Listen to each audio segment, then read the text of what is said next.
আগামী ২-৩ দিনের মধ্যে দেশের ৬ জেলায় বন্যা হতে পারে বলে সতর্ক করেছে পানি উন্নয়ন বোর্ড। সংস্থাটি জানিয়েছে, প্রবল বর্ষণে বিপদসীমা অতিক্রম করতে পারে এসব এলাকার নদ-নদীর পানি। একই সঙ্গে নিম্নাঞ্চলে বন্যা পরিস্থিতি সৃষ্টি হওয়ার ঝুঁকি রয়েছে। বৃহস্পতিবার এক সংবাদ বিজ্ঞপ্তিতে এসব তথ্য জানিয়েছে পানি উন্নয়ন বোর্ডের বন্যা পূর্বাভাস ও সতর্কীকরণ কেন্দ্র।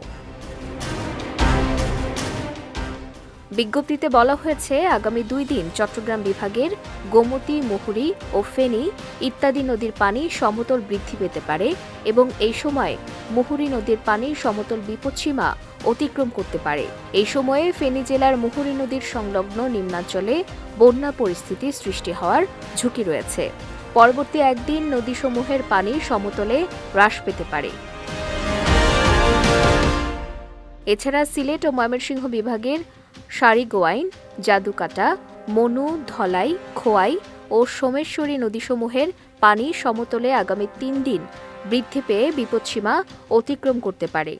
এই সময়ে সিলেট, সুনামগঞ্জ, মৌলভীবাজার, হবিগঞ্জ ও নেত্রকোনা জেলায় উক্ত নদীসমূহের সংলগ্ন নিম্নাঞ্চলে বন্যা পরিস্থিতি সৃষ্টি হওয়ার ঝুঁকি রয়েছে।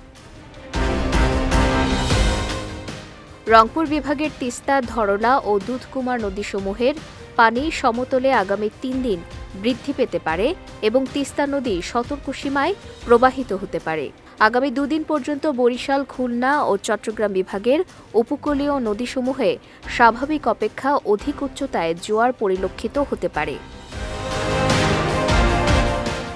এদিকে সুরমা, কুশিয়ারা নদীর পানি সমতলে হ্রাস পাচ্ছে, যা আগামী ৩ দিন পর্যন্ত বৃদ্ধি পেতে পারে, তবে বিপদসীমার নিচ দিয়ে প্রবাহিত হতে পারে।